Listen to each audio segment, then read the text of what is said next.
عذاب قبر سے اپنے پڑھنے والوں کو نجات دلاتی ہے اور وہ شخص عذاب قبر سے بچ جاتا ہے اگر کوئی شخص سورہ ملک کی تلاوت کرتا ہے صبح شام۔ کتنی اچھی صورت ہے۔ حضرت ابن عباس رضی اللہ تعالیٰ عنہ ارشاد فرماتے ہیں کہ حضور پاک صلی اللہ علیہ وسلم نے ارشاد فرمایا کہ میرا دل چاہتا ہے کہ یہ صورت ہر مومن کے دل میں ہو۔ کیا فرمایا؟ کہ میرا دل چاہتا ہے کہ یہ صورت ہر مومن کے دل میں ہو، یعنی ہر مومن کو چاہیے کہ سورہ تبارک الذی بیدہ الملک کو صبح شام پڑھتے رہیں۔ اور ایک روایت میں بھی آتا ہے کہ قیامت کے دن یہ صورت اپنے پڑھنے والے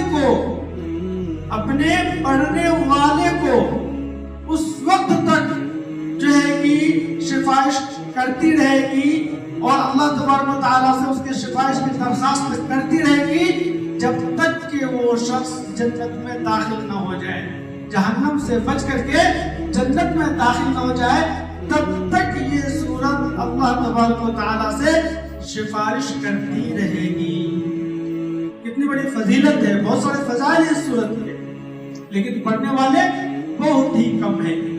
موقع ملا تو قرآن پاک کی تلاوت کر لی، نہیں ملا تو نہیں کی۔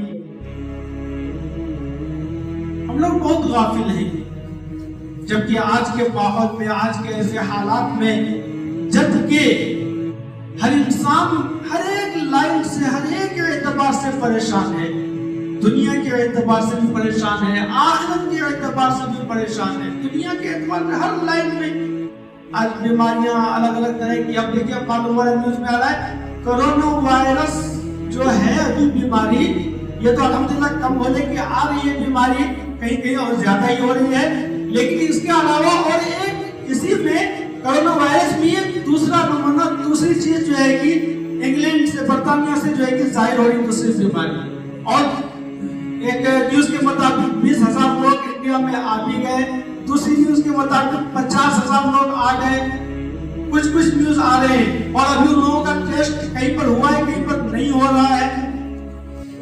تو مطلب کسی نہ کسی طرح سے اب انسانوں کو ڈرایا جا رہا ہے اور ڈرایا ہی جائے گا،